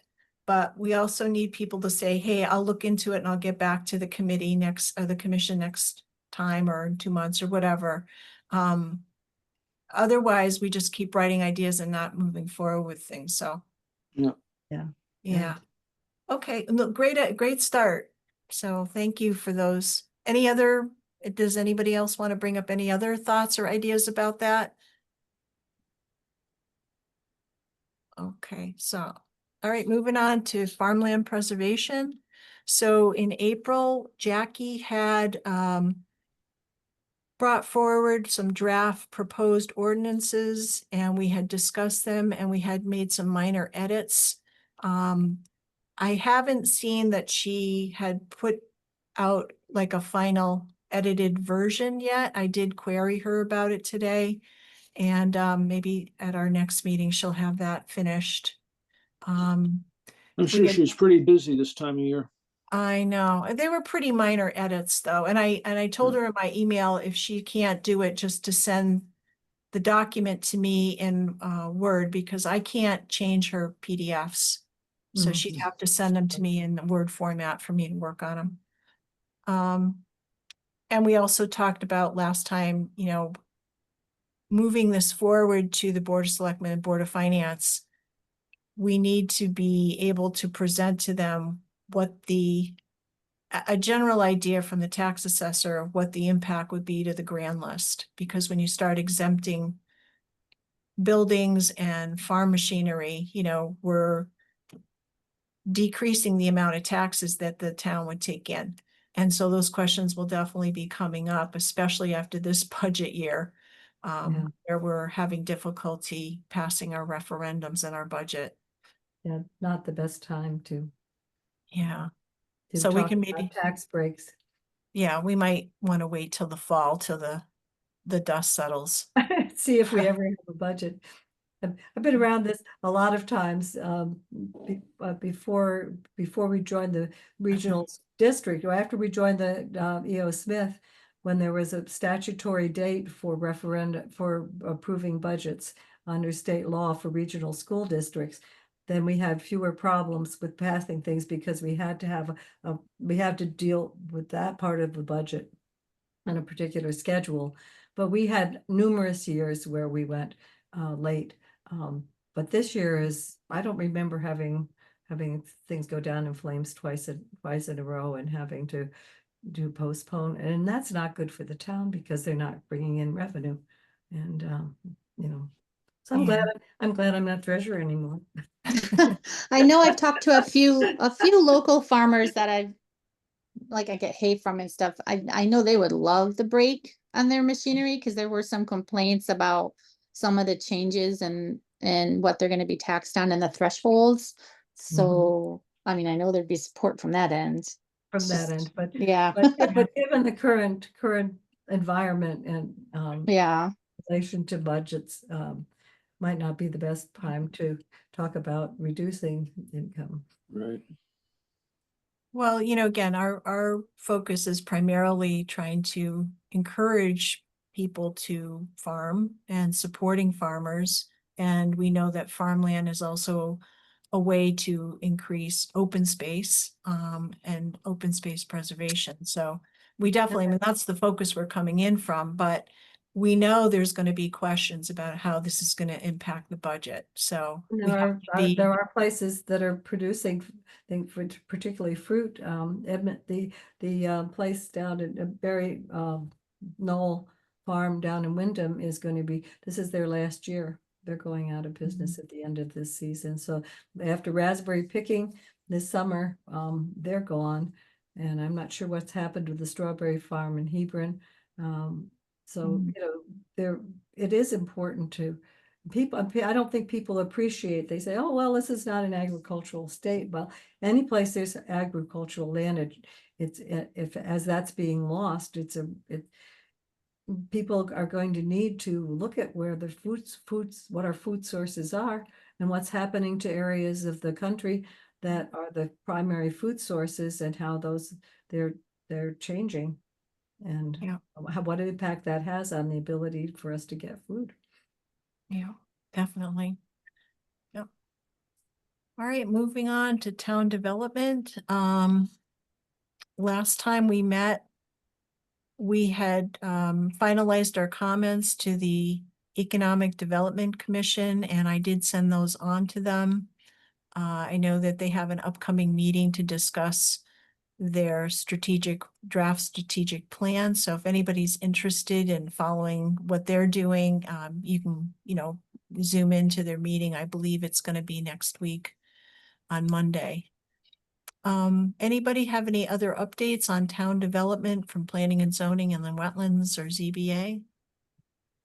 As far as I don't, just from what I talked, that Dave mentions is, but most of what they've been doing has involved forest timber harvests.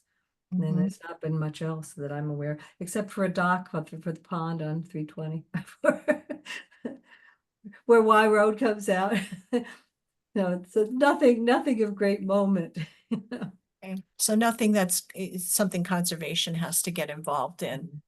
So, and I watch the agendas that come up for planning and zoning and inland wetlands, and if there's anything that pertains to comments that conservation should be offering, or easements that there's some work within a conservation easement, I'm usually aware of that so that we can follow along with what's happening as well as make comments from the commission. And I talked to Kathy a little bit about the conservation easements, because the land use department does not keep any listing at all of conservation easements. We have one because we've taken unusual steps in that our map shows not just a parcel that is subject to an easement, but the actual easement area is marked.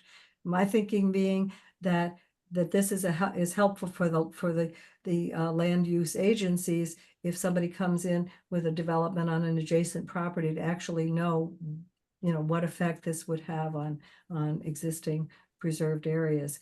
But the thing that came up with the whole issue of the parcel on Lucian Road is that I don't understand why property cards do not show when a parcel is subject to an easement, a conservation easement, an archaeological easement, whatever. Because there's no way of assuring. I actually contacted State Deep because there's a parcel that there was an easement to the state and it was changing hands, and I noticed that the deed of transfer made no reference to the easement to the state. And they say, oh, well, it passes on in perpetuity. But if the new owners don't know that there's an easement on their property, then these things can very quickly get lost in the shuffle. And I know the particular parcel on Lucian Road, the first time it was transferred, because where the ZBA was very adamant that they needed to have that information passed on to the next buyer. First time it sold, it was in there. The next deed did not have that information. So I don't know if there's anything we can do about this, but I do think it's important for property owners to know what restrictions there are on their property and for that information to be passed on. And the only way I can see that happening is to have that information put on property cards by the assessor. Mm. Whether there's a way to make that happen, I don't know. But it just bothers me that somebody can buy a property and not be aware that there are restrictions, and so that really it creates problems in wetland protection in particular. Is there a way in like a statute on the town books for like the town ordinances to have that on there or enforce it on there? I don't know. Like, how would you do that? With the assessor, but it just seems to me that that kind of information should be on property cards. Yeah, no, I could be happy agree. to provide them with a list and maps, every single one of them, but just the information that for people to know that they should be restricting their use of the first 50 feet up from the river or whatever on their property, or. Well, the same thing happens in the historic district here on the hill. And until we had a situation with the old store this fall, there wasn't any notification on any of the property cards that any kind of adjustment to the structure fell under the preview of the Historic District Commission. We got into a tangle with land use, and the assistant land use agent added those to all the property cards for the historic district, because it's getting to a point where at one point a real estate agent would do some background and inform people what restrictions the house was, if it was in a historic district and such. And that had just faded away. And agents now are like, they don't do the research that they used to do. It's like they want their commission and they want to move on. And we got to a point where the lady that had bought the old store didn't realize that what kind of restrictions she was under. And they were granted a building permit when they shouldn't have been. So we had to nip that in the butt, and everybody went away with a frown on their face. But we're moving forward with that now. So And how did you get the assistant planner to be able to put that on the cards? Does she? I just basically read her the Riot Act, and I says, why do you think you have an outline of the historic district when you're standing at the window facing your customers? Why do you think that you have that up there? I says, because all those properties have restrictions on them. Right. And we have documentation that all those structures are under certain regulations. Right. So which person put this on the property cards, Bob? Evelyn Evelyn. put those, So land use. yes, So they're able to adjust, they're able to put things on the property cards. evidently. I didn't get So, into like, it with her. She yeah. just says, listen, Bob, I'm gonna take care of this for all Yeah. those properties. Yeah. So is it a matter of just like giving them a list of the conservation easements? Because I know that there's some, well, hopefully it happens, but we have a grant for doing the drainage, the catch basins on Village Hill. So I have to contact SHPO about permits. And so, but I contacted land use first to see if there were any archaeological easements for historical properties there, and they had no information for me. Mm. Right. So, I mean, Where I is that- sorted where it out, which Well, on you have to Village talk, Hill. you need to Village talk Hill, to the 'cause land. we You do need have to talk to the some- land use. One at a agents. time. You need to talk to the land use agents to see where their jurisdiction begins and ends. Okay. Okay. Yeah, I mean, what the- I sorted it out with SHPO. We're good because I worked with SHPO directly because I used to do the site files for the state, so I knew who to contact. So it's good, but I was just like, wow, how come we don't have that information like right in land use? Okay, so, the land use, I've asked the land use department if they have any index, because at the moment, we need to update the map. And the companies, the map is a table that shows all of the properties and whether they're town-owned, municipal-owned, state-owned, trust-owned, or whether they're under easements. And it would be really nice if I could go back, if I could get a list from them of every easement that's been put on since October 1st of 2016, but they have no list. And it would be just simple to make a list every time they do it, because it's inland wetlands, and PZC are the only ones that can put on a conservation easement. And if all you would take would be to say there was an easement was granted, which whether it was inland wetlands or PZC that did it, and what the date of the meeting at which they made that took that action. And then it would be so easy to research.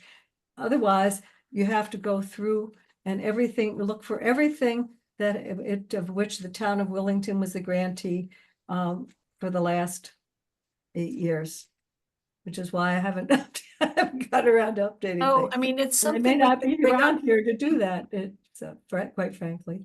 We could bring this up with planning and zoning and in the wetlands and see if they can work on starting a list, at least going forward. I I can do- provide them a list of all the existing Right.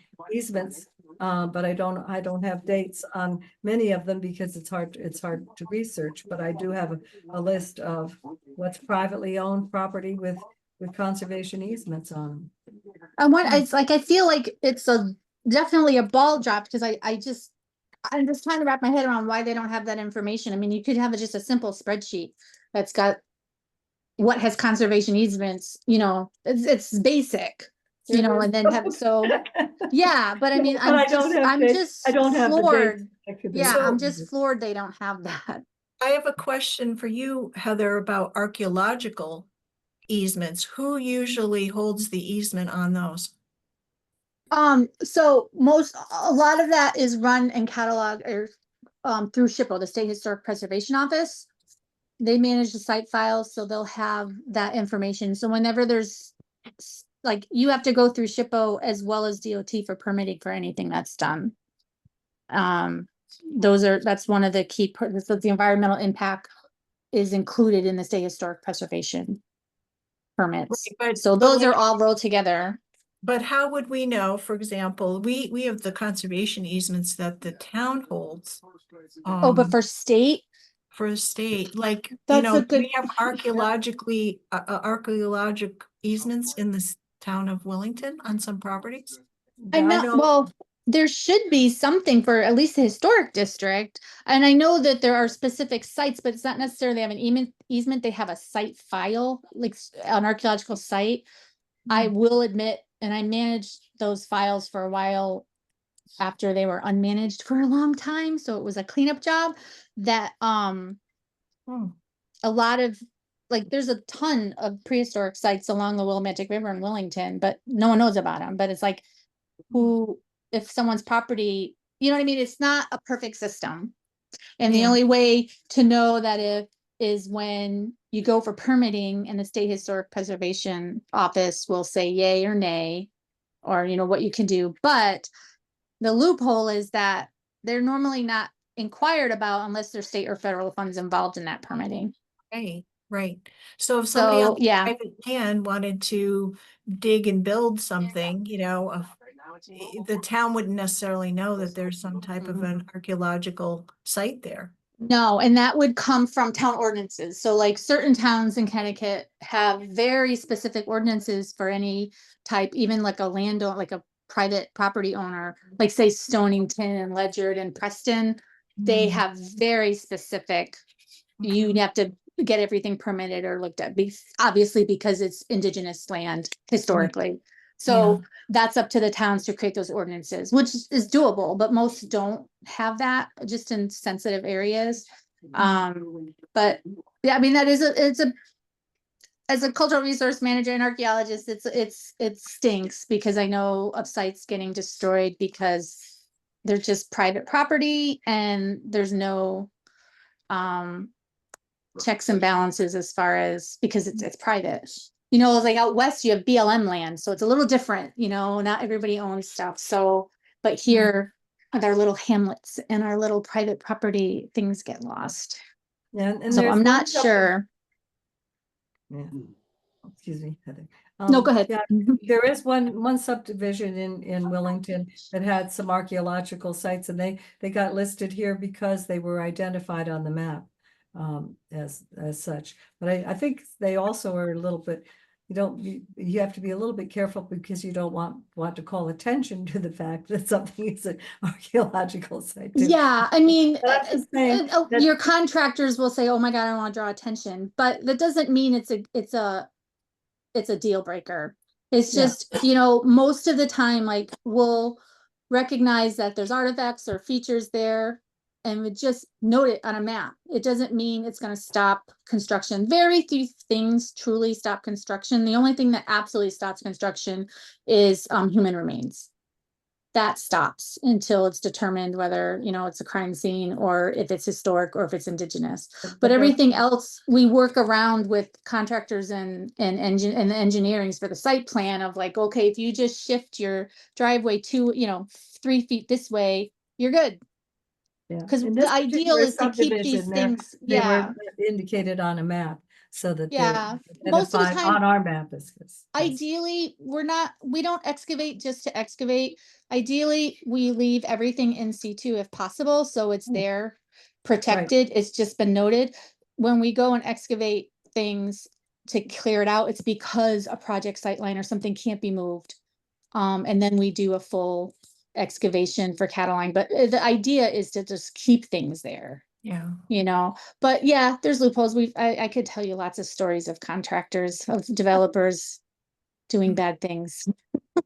Anyway, it was just something that occurred to me because we go to all this trouble of putting on the easements, and then the concern is, does anybody even know about them or to care about them? And you know, they're meaningless. And the other thing is that the town has no right to go on the property to inspect, to make sure that the easements are being adhered to. But what do you mean they have no right to go They on the have no right property? On property. Under If you have an statute. easement, if there's an easement on somebody's property, I think you do have the right. If the town holds the easement, it's But usually we as written. a conservation commission can't. No, go no, on, we- but- we- but Yeah, maybe- no. But the town's land use agent might be able to, but there's been the only thing that we have monitored are cases where there are properties that are owned by the town, that most of them subdivision open space. And we have tried over the years to inspect those to see if they're being infringed on. And with, and in some cases have found some issues.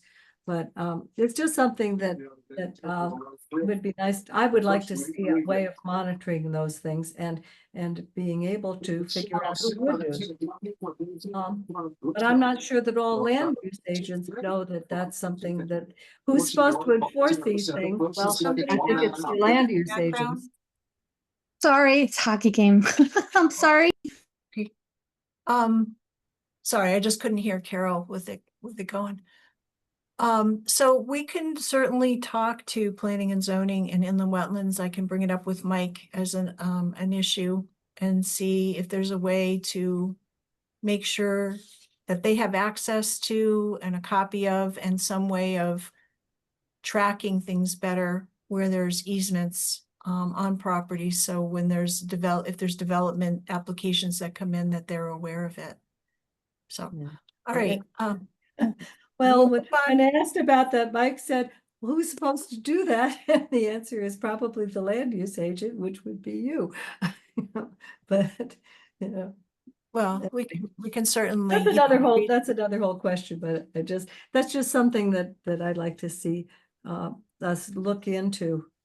Okay, let's move on to open space opportunities. I just want to move us along, Carol, because Sure. it's I getting late. know, Yeah. I know. This. Yeah, historic parcel on Jared Sparks, still no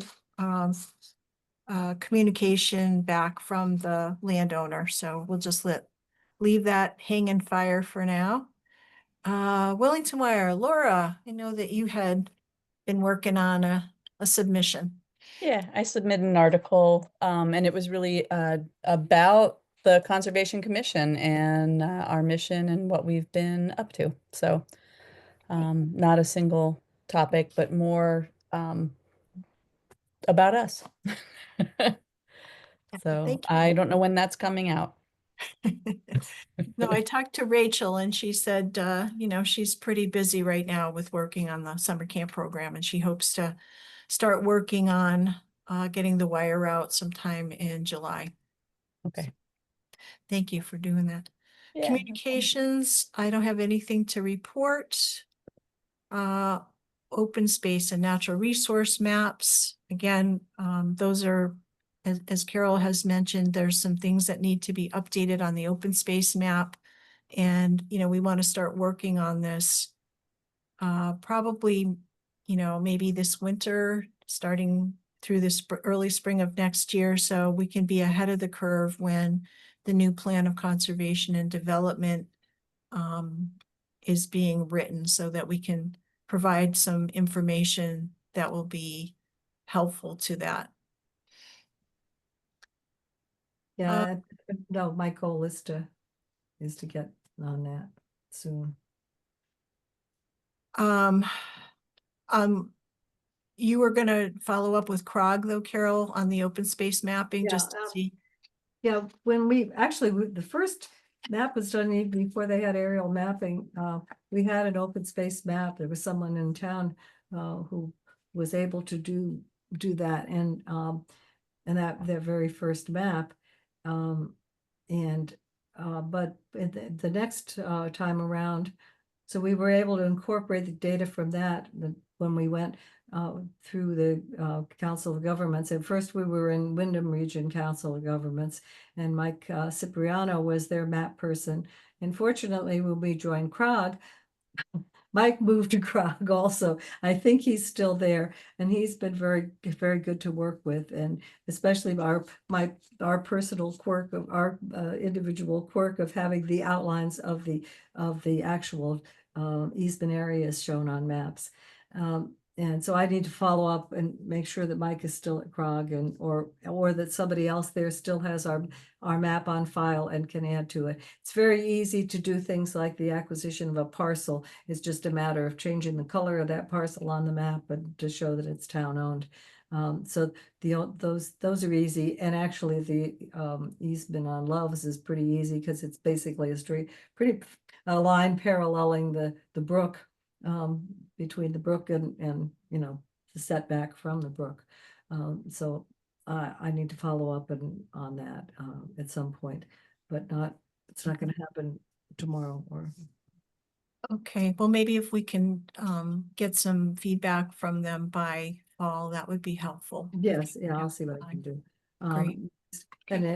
And there again, it's a question of tracking down whether there've been any additional easements put on, which means, as I said, a lot of busy work. When if the land use department just kept a list of when they put on an easement. I doubt that there's been anything of substance because there don't really think haven't so. been any subdivisions, and Yeah. unless there was easements put on by inland wetlands because of wetland issues, I would doubt, you know, because I've I can talk followed to that. Mike, but you know, they didn't have any information at all. The only information that we had on that, when that issue on Lushon Road was the information that was in our files.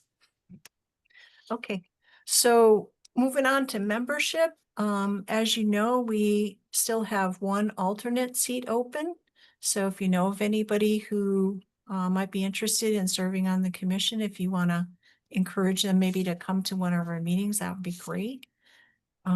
I did send out an updated membership list tonight. As I was looking through the agenda and everything, I noticed that I don't think I sent that once Heather joined our commission. So I sent it with Heather's information updated on it. So if all of you want to make sure that you have Heather's email and such when you send things out to any other commission members, that would be wonderful.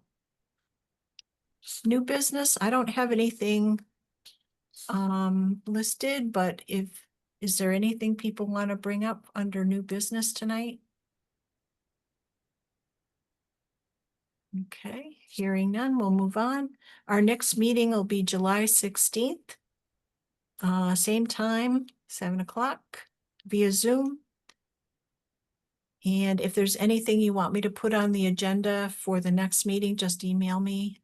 Try to use my Gmail account instead of the MindSpring account because I don't check it quite as often, the MindSpring account.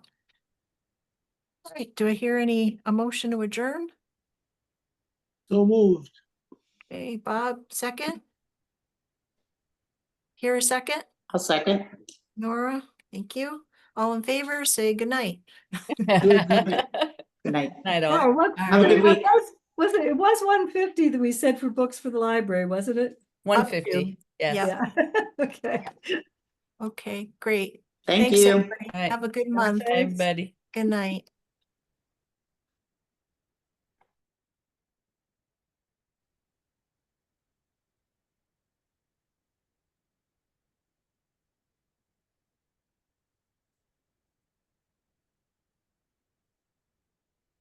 Out of here. Where's my meat?